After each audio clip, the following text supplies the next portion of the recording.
Isa na namang umaga na puno ng pag-asa mula sa salita ng Diyos. Halina at makibahagi sa ating umagang pagbubulay, pagpapalakas at pagpapatatag sa ating pananampalataya sa Panginoong Hesus. Mula sa Section 6 ng Southern Tagalog District Council of the Assemblies of God, tayong lahat ay magkaisa sa pagpapalagong espiritual.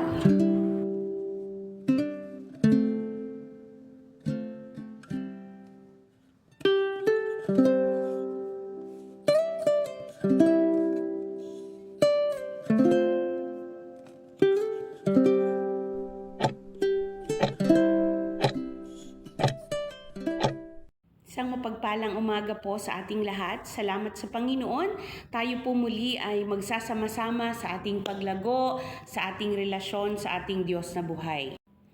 Kaya nga po, tayo ay magpatuloy sa paglilingkod sa ating Diyos at sa ating paglagong espiritual. Tayo po ay manalangin. Aming Diyos, amang makapangyarihan sa lahat, salamat po muli sa pagsama mo sa amin. Salamat o Diyos sa iyong biyaya at pagpapala. Samahan mo kami, turuan mo kami Panginoon, at patuloy na palaguin sa pananampalataya. Samahan mo kami ngayong umaga sa pamamagitan ng iyong salita. Sa pangalan ni Jesus, Amen. Amen. Amen. Purihin ang ating Diyos sa buhay. Ang ating pong pag-aaralan ngayon at magbibigay sa atin ng hamon ay pinamagatan natin na revival.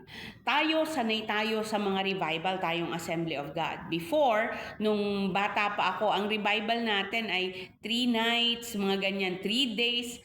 Ngayon ay ginagawa natin ang revival, ngunit ano nga ba yung nangangailangan o sino nga ba ay nangangailangan ng revival? Bakit kailangan natin ng revival? Tingnan po natin ang aklat ng Unang Hari, 1 King chapter 19 verses 1 to 4. Ang sabi po dito, nagngingit-ngit sa galit si Reyna Jezebel nang isalaysay sa kanya ni Akab ang ginawa ni Elias, pati ang pagkamatay ng mga propeta ni Baal. Kaya't nagpadala siya ng isang sugo upang sabihin kay Elias, ito rin at higit pa rito ang iparusa sa akin ng Diyos kapag bukas ng ganitong oras ay hindi kita napatay, tulad ng ginawa mo sa kanila. Natakot si Elias, kaya't umalis siya at nagpunta sa Beerseba sa lupain ng Huda. Iniwan niya roon ang kanyang utusan. Okay, so sabi po dito, sabi ng verse 4, at mag-isang pumunta sa ilang. Pagkatapos ng maghapong paglalakad, naupo siya sa ilalim ng isang puno ng retama at nanalangin ng ganito, Yahweh, kunin na po ninyo ako. Ako po'y hirap na, nais ko na pong mamatay. Okay. Kung atin pong pag-aaralan o babasahin ang chapter 19, kapag binalikan natin ang chapter 18 ng 1 King, makikita natin doon gaano kalaki yung katagumpayan na pinagdaanan ni Elias. Hindi ba na doon yung setup ng handog ni Baal at ng handog ni Elias para kay Yahweh? At doon ay paligsahan sila na kung sino ang unang magpapababa ng apoy, yun ang tunay na Diyos. Sa makatuwid, sa madalit salita, alam na natin yung ending, nanalo si Elias sapagkat hindi bumaba ang apoy sa handog para kay Baal. Samantalang kay Yahweh na handog ay hindi pa nag-uumpisa halos ng panalangin, hindi pa natatapos ng panalangin si Elias ay tumugon na ang Panginoon sa pamagitan ng apoy na nagmumula sa kalangitan at sinunog yung handog para kay Yahweh. So doon makikita natin na, wow, katagumpayan to. And yet sa kabila ng lahat ng iyon, ang sabi po roon, dali-daling umuwi si Akab sa kanila para isumbong kay Jezebel na sila ay natalo at nangamatay yung mga propeta ni Jezebel na naglilingkod kay Baal. At dahil doon, ang sabi po dito, nagalit si Reyna Jezebel. Ang sabi niya, papatayin ko rin si Elias, ang sabi ni Jezebel. At dahil doon ay meron pong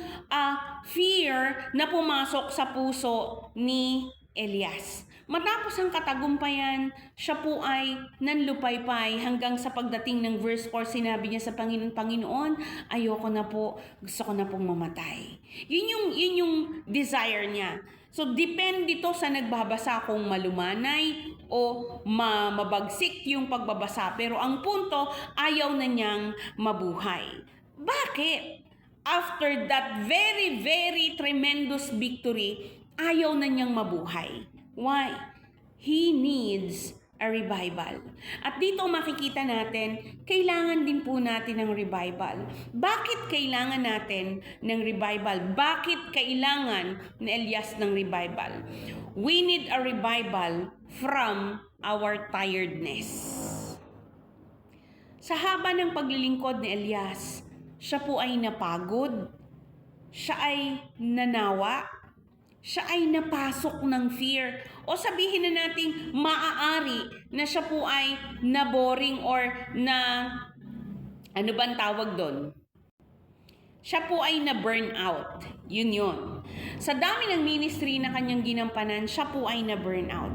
So, tiredness. Pumasok yung kapaguran. Ang sabi po rito ni Elias, Yahweh, kunin na po ninyo ako po. Ako po'y hirap na. So, yung tiredness o yung kapaguran, makikita natin na sa dami ng ministry nakakapagod.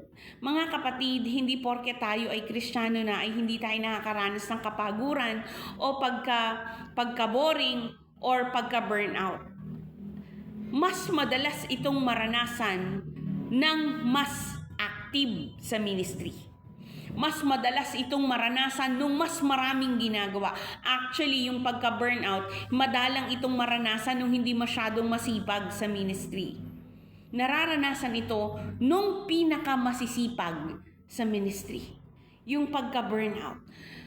They were being tired. Actually, ito nararanasan ko to personally, masyadong nakakapagod. But, tingnan po natin yung verse 4 and 5. Ang sabi diyan, Yahweh, hirap na po ako, nais ko na pong mamatay. Pagdating ng verse 5, pagkatapos nahiga siya at nakatulog. Ngunit dumating ang isang anghel, kinalabit siya at ang sabi, gising na at kumain ka. So ang sabi po dito, siya ay nagpunta sa ilang na lugar. Tumakas siya sa mga ministry, tumakas siya pagkatapos ng katagumpayan. You know what? Hindi po kasalanang mamahinga. Hindi kasalanang mamahinga. Actually, alam ng Diyos na napapagod ka. Alam ng Diyos na nabiburn out ka. Hindi lang naman sa ministry eh.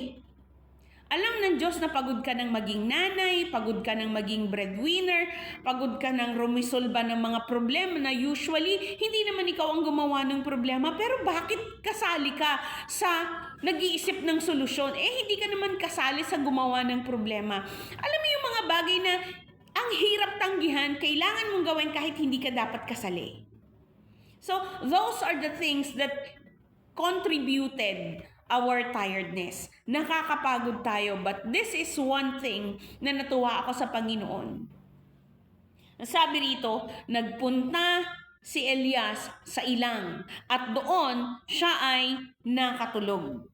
Nagpunta siya sa ilang na lugar. So yung sagot sa ating tiredness, we need a revival from our tiredness. And I want to encourage each one of us. God provided a place to rest. Hindi po masamang mamahinga. Hindi masamang mag-pause. Hindi masamang umiyak. Hindi masamang tumigil sa sulok. Hindi masamang magsumbong sa Panginoon. Hindi masamang makaramdam ng pagka-burnout. Ang masama, kapag ito'y hinayaan mong yumabong sa buhay mo. Sa kabila ng lahat na ito, God provided a resting place. Sabi roon, nag-provide ang Lord, hinayaan ng Lord si Elias na pumunta sa ilang at siya ay hinayaan ng Lord na matulog. So, pwedeng magpahinga. Mga kapatid, mas mahirap pilitin ang sarili. Kapag pagod ka na, kapag nabiburn out ka na, kapag nananawa ka na, ipahinga mo ang sarili mo. Bibigyan ka ng Lord ng kapahingahan. Bibigyan ka ng Lord ng time na tumigil muna sa lahat ng ginagawa mo. And God will restore your strength. Sabi po dito, God provided a time to rest. Hindi lamang a place to rest. God provided a place to rest. God provided a time to rest. Kasi kung ang iintayin mo ay kung kailan matatapos yung ministry, saka ka magpapahinga. Kung kailan matatapos yung trabaho sa bahay, saka ka magpapahinga. Imposible yun. Hindi po yun natatapos. Hanggang sa mapagod ka o hanggang sa mamatay tayo, hindi matatapos ang mga trabahong naririyan. So, God provided a time to rest. You grab it. You grab it. Sa mga nagtatrabaho, sikapin nyo na yung Sunday mawalan kayo ng work. Kasi mag-rest kayo sa loob ng church. After ng church, maghanap kayo ng lugar na po pwede kayong makatulog, o maghanap kayo ng lugar na magbibigay sa iyo ng encouragement, or maghanap ka ng pagkain na magpapasaya sa'yo. Those are the things na pinoprovide ng Lord para ma-overcome natin yung tiredness. Kasi ang revival, kailangan ng mga taong pagod. God provided a time to rest. Ang sabi dito, siya'y nakatulog. Sa lahat ng mga pinagdaanan ni Elias, siya'y nakatulog. You know what? Physically and spiritually, God gave us a time to rest. Learn to say no. Take a break. Pag-aralan mo kung kailan ka hihindi, kung kailan ka aayaw, kung kailan ka uurong. Hindi pwedeng sugod ng sugod, mauubos ka. God provided a food to regain strength. Ang sabi po dito ng verse 4 and 5, ginising siya ng anghel. Pagkatapos siyang makapunta sa ilang in which walang istorbo, no? Pagkatapos siyang makatulog, at binigyan siya ng Diyos ng kapahingahan kasi wala ngang istorbo, ginising siya ng anghel para sabihin, gising na at kumain ka. You know what? Wala siyang dalang pagkain, hindi siya nagtrabaho, pero naiintindihan ng Lord yung sitwasyon niya. Hindi niya kayang mag-produce ng food. Mapapagkaabalahan pa ba niya na magbaon ng food? Hindi. Pero naiintindihan niyo ng Panginoon. That's why God provided food. Nagsugo ang Diyos ng anghel para, oy, gising, gising, at ikaw ay kumain. God provided a food to regain the strength. Tingnan po natin. Pagkatapos, nahiga siya at nakatulog uli. No? Pag nahiga siya at nakatulog, dumating ang isang anghel, kinalabit siya at ang sabi, gising na at kumain ka. Yes, sana all ganun, no? Yung gigisingin ka lang para kumain. Pero kasi tayong mga nanay, gigising para magluto. Verse 6, nang siya'y lumingon, nakita niya na sa may ulunan ang isang tinapay na niluto sa ibabaw ng mainit na bato at tubig sa isang sisidlan. Kumain nga siya at uminom, pagkatapos ay nahiga uli. 7, ngunit bumalik ang anghel ni Yahweh, kinalabit siya uli at sinabi, bumangon ka at kumain. Napakahaba pa ng lalakarin mo. Kumain nga siya uli at uminom at siya'y lumakas. Sa tulong ng pagkain iyon, naglakbay siya ng 40 araw at 40 gabi hanggang sa Horeb, ang bundok ng Diyos. Bawat isa sa atin may takbuhin na dapat tapusin.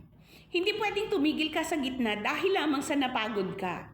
Hindi ka pwedeng umayaw lamang sa gitna dahil may kailangan kang i-consider. Hindi ka pwedeng mag-back out sa isang desisyon na dinesisyonan mo na kasi meron na dong nakasalalay na ibang bagay. But you can take a break to regain the strength. You can take a rest. You can take a nap. And God will provide food for your strength, both physically and spiritually. Bakit? Sabi kasi dito, malayo pa ang iyong lalakbayan. And you know what? Pag yung revival na mula sa Panginoon, yung revival na yon ay hindi emosyon. Yung revival na yon ay mula sa Panginoon.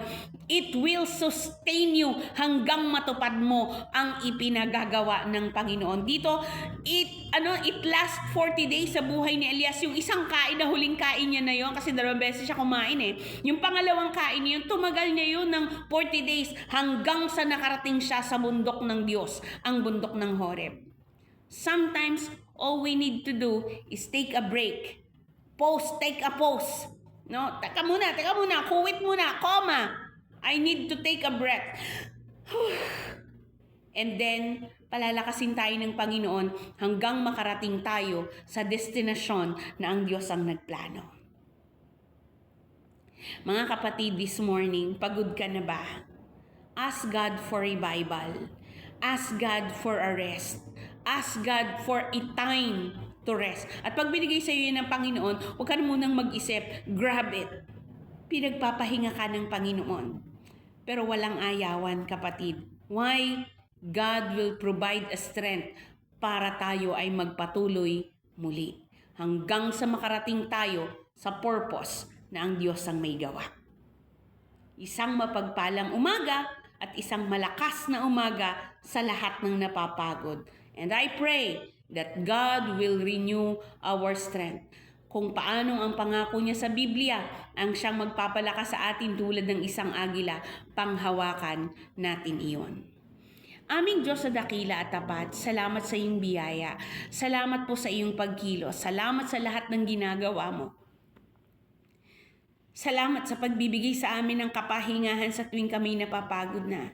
Panginoon, dinadalangin ko po ang lahat ng kasama namin ngayon. Ang mga manggagawa, ang mga magulang, ang mga single parent, ang mga breadwinner. Lord, I pray for those people na para bang buhat na nila yung daigdig sa dami ng trabaho na kailangan nilang gapanan, both in the family and the ministry and in the workplace. Lord, I pray, give them time to rest. Give them a beautiful rest, O God, and give us, O Lord God, the food that we need, physical man o spiritual, para kami magpatuloy after this rest. Allow us to enjoy the resting place na nakakandong po sa iyo. Salamat po, Panginoon, sa iyo po namin itinataas ang lahat ng aming kapaguran at umaasa kami ng kalakasang nagbubuhat sa iyo. Sa pangalan ni Jesus, Amen. Amen. Pagpalain tayo ng ating Diyos na buhay.